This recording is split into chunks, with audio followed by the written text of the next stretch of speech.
Ladies and gentlemen, the story you are about to hear is true. Only the names have been changed to protect the innocent. NBC brings you Dragnet.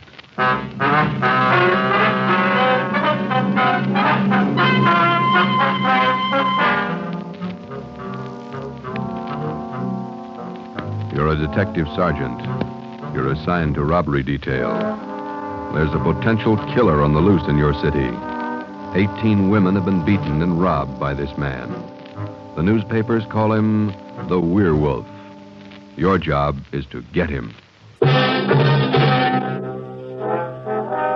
Dragnet, the documented drama of an actual crime, investigated and solved by the men who unrelentingly stand watch on the security of your home, your family, and your life. For the next 30 minutes, in cooperation with the Los Angeles Police Department, you will travel step by step on the side of the law through an actual case, from beginning to end, from crime to punishment. Dragnet is the story of your police force in action. It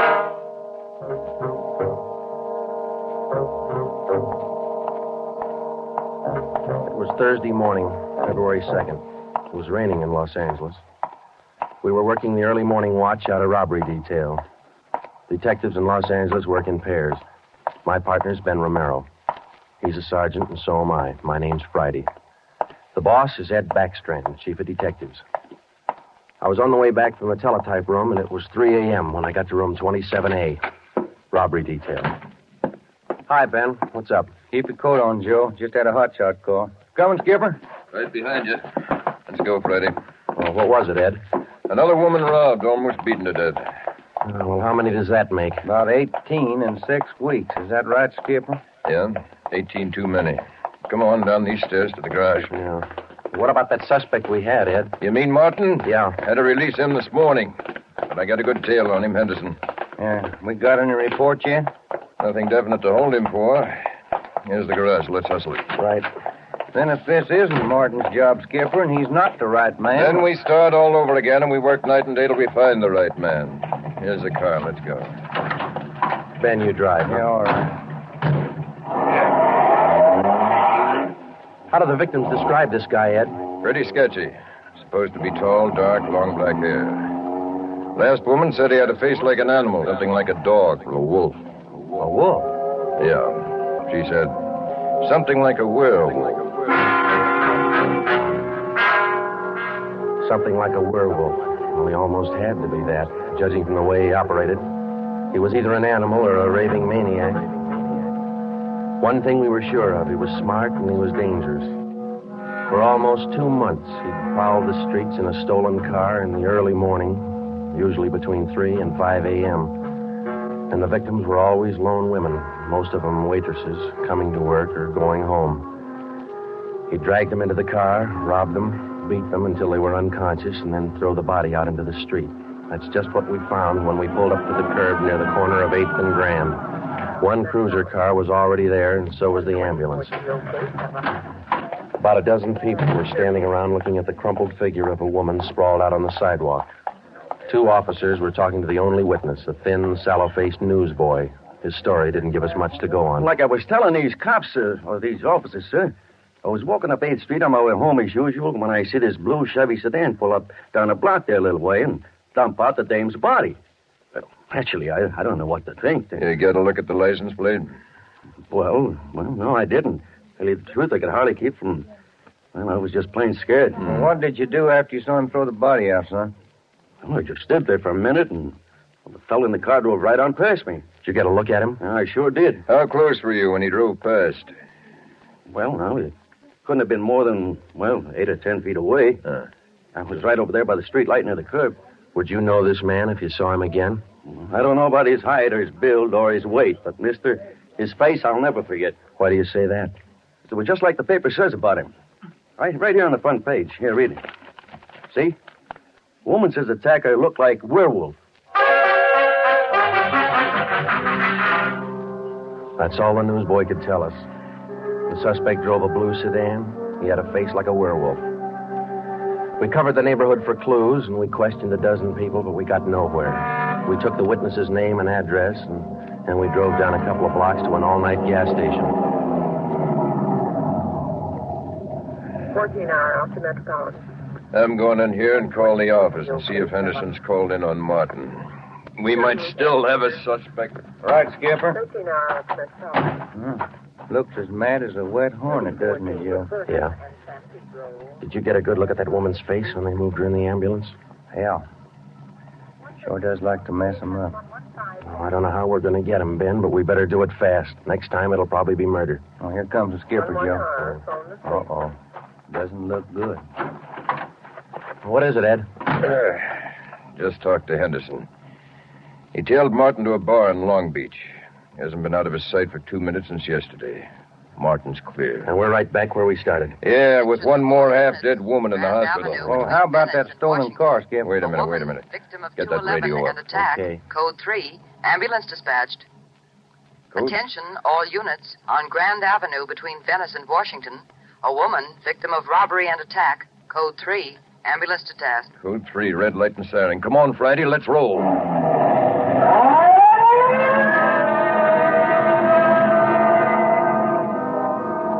We couldn't be sure, but it sounded like another one. 6 minutes later, we were there. Same story. Werewolf.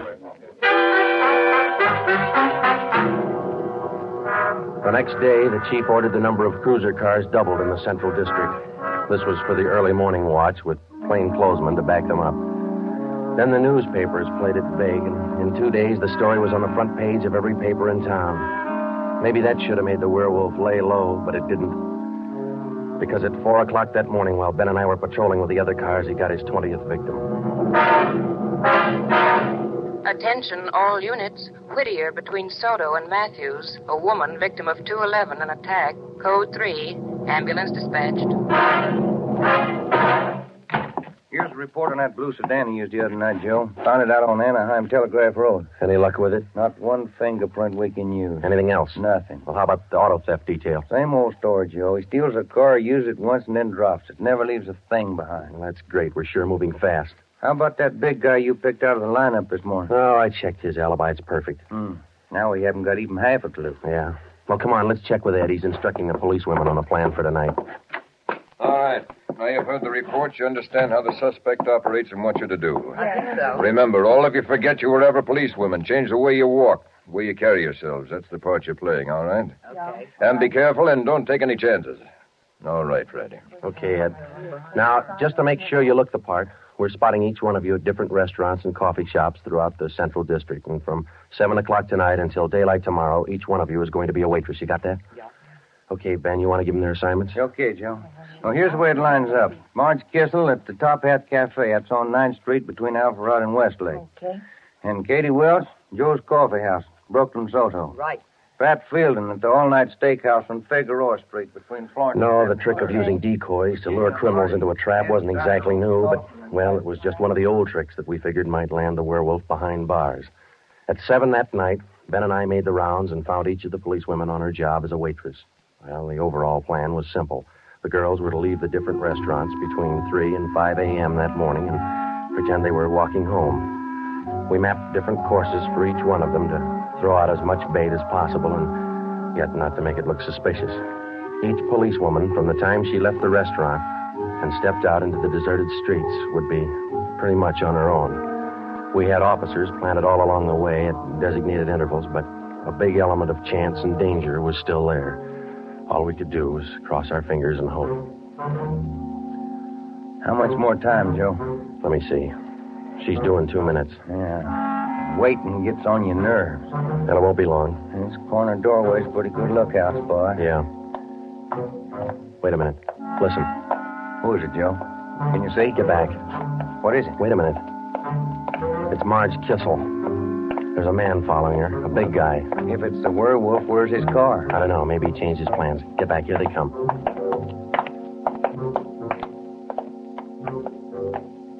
You get a look at him, Joe? Oh, pretty good. He's not too suspicious. Might be coincidence. Well, I got a pretty good lead. Come on, let's go. Stay back in the shadows. Hey, Joe. So where'd the guy go to? I lost him. A little coffee shop up in the next corner, see? Take a look. Oh, yeah.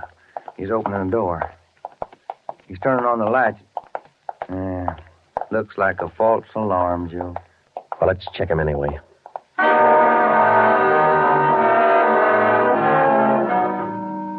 Well, I didn't think we'd be that lucky on the first try, and we weren't. We asked the man a few questions, and it didn't take him long to show us he wasn't our man. He owned the coffee shop. So, Ben and I went back and took up our posts again and waited for the next decoy. We covered that 10-block course 6 times that morning, back and forth, following the bait, but it was almost as if the guy could sense a trap. Not once did we get a nibble. By the time our last decoy finished the route, it was almost daylight. Joe, I never was so glad to see that sun come up in my whole life. My feet feel like they're puffing right up out of my shoes. Yeah, me too. Come on, let's get over to the car and check on the other squad out in Boyle Heights. Huh? Oh. Hit the radio, will you, Ben? Yeah. Joe, there must be some easier job on the force than this. Yeah, you and me both. Now, let's see what happened to the others, huh? 80K to Unit 104K. Come in. 104K to Unit 80K. Go ahead. 104K, this is Friday. You do any good out there? This is Miller. I'll call Curtis. Stand by. 80K to 104K, Roger. What do you think, Joe? Maybe a bite? I don't know. Oh, this guy seems to work like a mind reader. Well, he can't win all of them. 104K to Unit 80K. This is Curtis. Go ahead. This is Friday, Al. How'd you do out there? Any luck? Just checked in the last gal, Joe. Katie Welch, not assigned. Okay, Al. Have the men check in. 80K clear. KGPL. Okay, let's go, Ben. When we finally got back to the office that morning, both Ben and I were ready for some sleep, but it didn't look like we were going to get it. We just about finished going through the overnight reports for some kind of a lead when the phone rang. Robbery Friday. Hi, Joe. This is Wilkerson, auto theft. Hi, Wilkie. You got something for us? Not much, Joe, but it might work into something. Just got a report in on a pair of stolen license plates. Oh? Yeah. I'm not much of a hawkshaw, but I figure there's just a chance it might be your werewolf boy. How come? I don't know. Maybe just a hunch. After 13 years in this business, you get to know thieves pretty well. Sometimes you got to even think like them. Okay, Wilkie, thanks. We'll check by in a couple of minutes. Right, Joe. What do you have to say? Pair of license plates stolen last night. Wilkie's got a hunch it could have been our man. Well, might be an angle, Joe. If that werewolf guy'd hang on to one car long enough, we'd have a chance at him. Well, he's too smart for that. I don't know, Joe. Sooner or later, he's going to make a mistake. Yeah. Come on, let's check with Wilkie. Well, we checked with Wilkerson. We got the best piece of news we'd had in days. On the average, 95% of stolen cars are recovered or located within 24 hours. In the remaining 5%, Wilkerson, by a simple process of elimination, narrowed down the number of cars the suspect might be driving. Wilkie figured 6 cars. There they are. Now, I'll bet you if you picked up your man tonight, he'd be in one of these cars. Let me see, huh? 2-door black sedan, yellow convertible, another sedan, green, blue coupe, black coupe, and a gray convertible. Well, that's good work, Wilkie. At least we got something to look for now. Yeah, you're right, Joe. Wilkie, you got the numbers of those stolen plates you're talking about? Yeah, right here, Ben. They're already on the hot sheet. Good. Keep us posted, huh? As usual, Ben. See you later, Wilkie. That's a good break, Ben. Something to keep us busy tonight. Tonight? What do you mean? We're setting another trap. Same thing as last night. Same police women, same everything. Well, only this time let's hope he steps into it. You know, Joe, this werewolf character's getting me mad.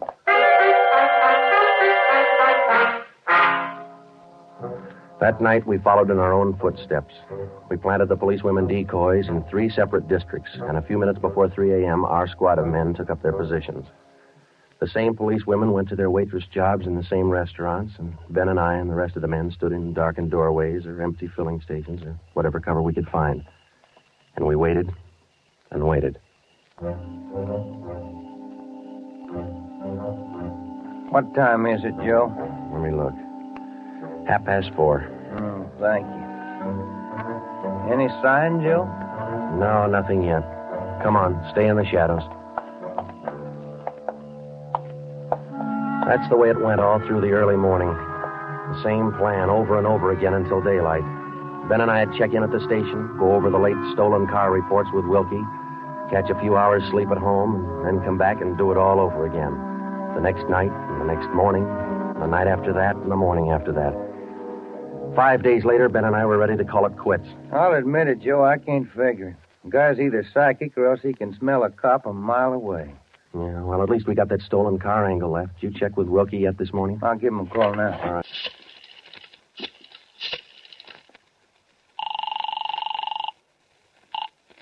Auto theft, Wilkerson. This is Ben, Wilkie. Got anything for us this morning? Yeah, just going to call you. You fellas ought to let me solve your cases for you. Why? What'd you get? The boys picked up 3 of those 6 stolen cars since late yesterday. Great. Now, what does that leave us with? Well, here are the 3 still missing. Yeah. 4 X-ray 763. Yeah. 5-6 Young 342. Uh-huh. 6-1 Robert 385. Yeah. Got those? Yeah, thank you, Wilkie. Check you later. Good news? Remember those 6 missing cars? Yeah. Wilkie says the boys found 3 of them since late yesterday. Here's what's still out. The blue coupe, the yellow convertible, and the gray convertible. Yeah. Well, this feels like the right track for a change, Ben. Friday, Romero, got a minute? Sure thing, Skipper. Come on, Joe. What do you got, Ed? Woman out in Hollywood just called in with this. She said she walked down to the corner from her house last night to mail a letter. On the way back, a guy pulled up in the car and tried to drag her inside. Any description? Big, heavy set, dark, same thing. Well, how'd you get away from him, Skipper? She said she started running as soon as he made a motion toward her. When he saw her run up the steps of her house, he jumped back in the car and took off. Well, how come she didn't call in before this? She hasn't got a phone. She's afraid to leave the house again until this morning. Sounds good, Chief. You got her address there? Here you are. Mrs. Tom Burdick, 1237 Wilcox, apartment 10. Come on, Ben. This might be what we're looking for. Who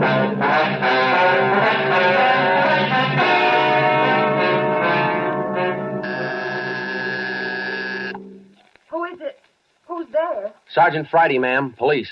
Oh, just a moment. I'm Sergeant Romero, Miss Burdick. This is my partner, Sergeant Friday. We come out to check on your call about that little trouble last night. Oh, well, I don't know if I'm going to be much help to you. I was so frightened about all I could do was just run. Well, could you add anything to the man's description, Miss Burdick? I mean, other than what you told the chief on the phone? Well, now, honestly, I don't think I can. All I saw was this tall, dark man jumping out of his car and starting for me. He had a heavy build and seemed to me, well, a large head with lots of long black hair. Miss Burdick, would you recognize this man if you ever saw him again? Well, I think I might. He was such an unusually big man, almost frightened me to death. Well, just one more question, Miss Burdick. Could you describe the car this man was driving when he approached you? His car? Mm-hmm. Why, yes. It was a gray convertible. Miss Burdick, are you sure of that? Yes, I'm sure of it. A gray convertible. Thank you, Miss Burdick. That's all we wanted to know. Sometimes when you're on a case, you can chase yourself around in circles for weeks trying to fit together just 2 little pieces of a yard-long jigsaw puzzle. And a lot of the time, you find the answer where you least expect it. But once you get that feeling you're after the right man in the right way, there's nothing that can shake you. When Ben and I got back to headquarters, we went straight to the chief's office with the story, and we had him stake out the gray convertible. In other words, if any detective or officer spotted the car, he reported it back to us, but he stayed away from it. We figured that there probably weren't more than 2 of the victims who could take the witness stand and identify the man who robbed and beat them. Not with a smart defense lawyer, anyway. So there was only one way to catch this suspect. Red-handed. Here they are, Joe. Both sets of license numbers for that gray convertible. Here are the original, and here are the numbers on the stolen plate. Good. Everybody got a hot sheet? From the chief all the way down to the janitor. Fine. Now let's get together with Ed, huh? Hot shot, Joe. Grab it. I got it. On the corner of California and Oakwood, a woman badly beaten. On the corner of California and Oakwood, a woman badly... Come on, Ben, another one. But, Joe, it's broad daylight. Yeah, doesn't figure, does it? Come on.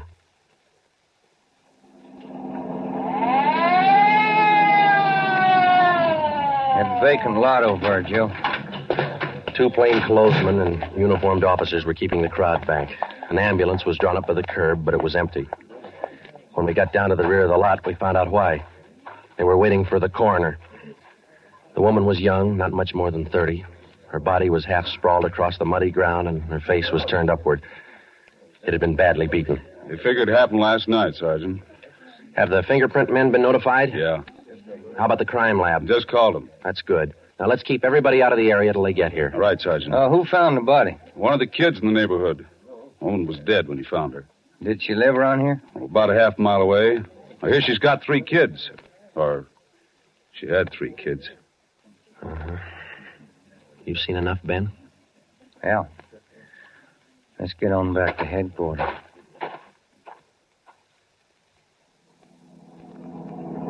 All the way back to headquarters, Ben and I planned our next move. And by the time we got to Ed Backstrand's office, we knew exactly what had to be done. When we told him about the Werewolf murder, he didn't say a thing for a minute. He just stared across the room at the calendar on the wall. Then he brought his hand down hard against the desk. Friday, Romero, I'm only going to say this once, so get it straight. That guy's pulled his last job in this city. He's through robbing and beating women, and he's through with murder. I've given you time to track him down, and now I want him in. No stalls and no excuses. I want him. I don't care how many men you use, and I don't care how you get him, but get him. That's all. Ben and I worked all that afternoon, right through dinner, up until 8 o'clock. By that time, the overall plan was down on paper and already in action. It was one of the biggest things we'd ever tackled, and, well, we didn't know if it was going to work. We only knew it had to work. We had a squad of 65 cars to stretch out over 40 square miles of the city in one big dragnet. The blockade itself would be stationary most of the time, and working inside it would be 2 cars, 14 policewomen as decoys, with 2 plainclothesmen assigned to watch each policewoman.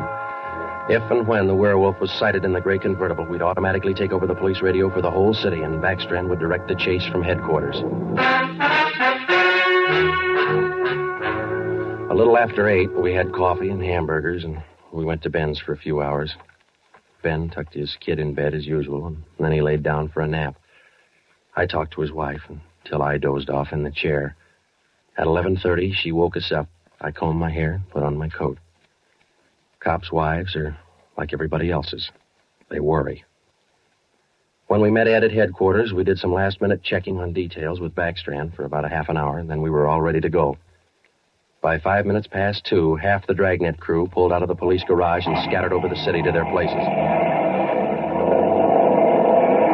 By 2:35, the other half pulled out, and a few minutes later, Ben and I followed. At 3 minutes to 3 that morning, Backstrand took over communications and checked every car in the operation. Standby. 617. It was a good start. Every man in his right place by the right time. The trap was set. All we needed now was to find our suspect, the Werewolf, inside. Control 4 to Unit 80K. Control 4 to Unit 80K. 80K to Control 4. Go ahead. This is Backstrand, standing by. 80K, roger. Clear. KGPL. Okay, Ben. Now let's go find him. I got a hunch, Joe. Let's try the Wilshire district first. Sounds all right to me. Let's go.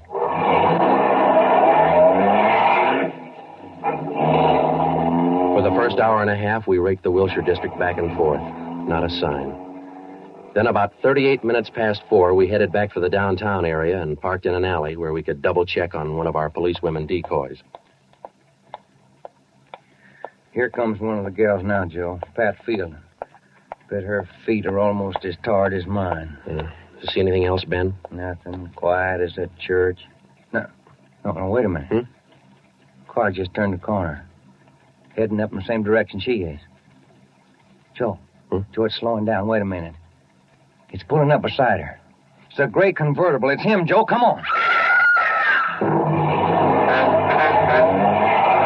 Ben, get out. He sees us. He's got a gun.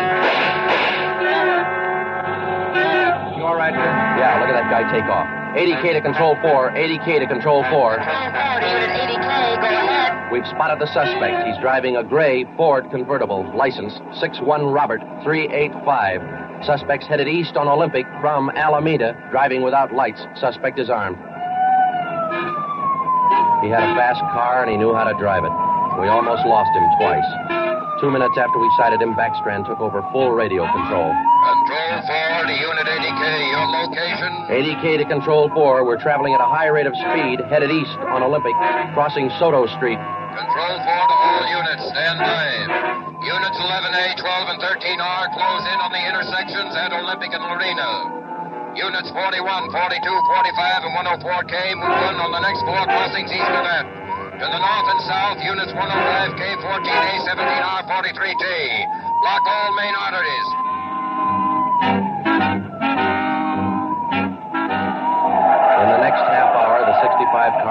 Dragnet had pulled in like a noose around a 5-mile area. Ben and I hoped it was just a matter of time. Unit 80K to Control 4. Control 4 to 80K, go ahead. He's headed north on Fresno Street, crossing Whittier Boulevard. Attention all units.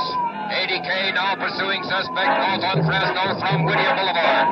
Units 15, 105K, 11R, and 18A block off the intersection on Fresno and 4th. Hey, Ben, up there ahead. What's he trying to do now? Look, he's turning around. Yeah, and he's coming right for us. Watch it, Joe. Look out! Pretty close. 80K to Control 4. Control 4 to 80K, go ahead. Exchanging shots with suspect. Watch it, Ben. Here he comes again. Sure likes to use that gun, doesn't he? Sure does. Hey, Joe, look. Look, he's turning east.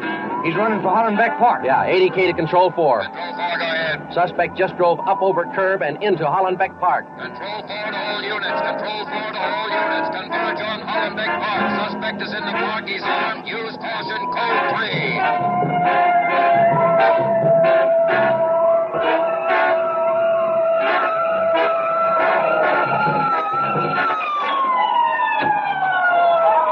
There he is, Ben. Watch it. Looks like a night baseball game with only his headlights. Yeah, come on. Let's get him. Yeah. Never say die, huh, Joe? Joe, can you get a shot at him? Don't shoot! Don't shoot! I'll give up! Don't shoot! Then step out in the open and get your hands in the air. All right, I give up! But don't shoot! You're a brave killer. Yeah, come on. All right, you get your hands in the air. Come on, higher. Joe, look out. He's got a knife. I got him. Joe, those women were right. He does look like a werewolf. Yeah. You got your handcuffs? Yeah.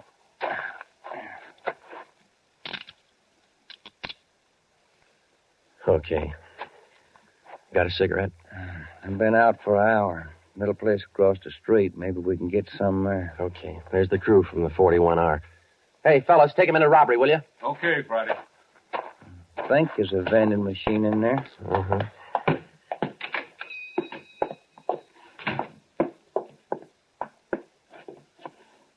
Say, you got some change for the cigarette machine, mister? I think so.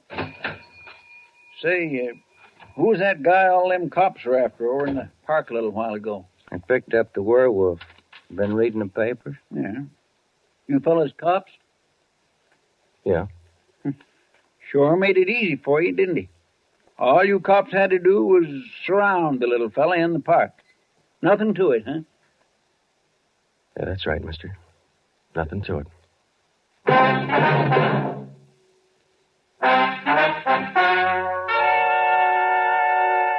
The story you have just heard was true. Only the names were changed to protect the innocent. Walter Barton, known as the Werewolf, was tried and convicted and is now serving a full life sentence at the state penitentiary.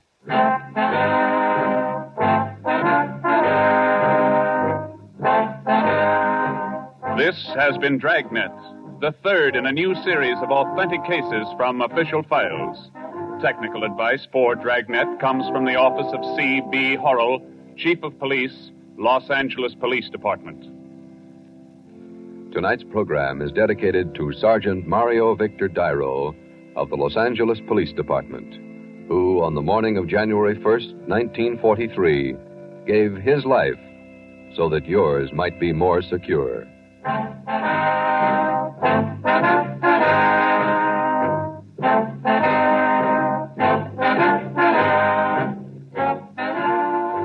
Dragnet came to you from Los Angeles.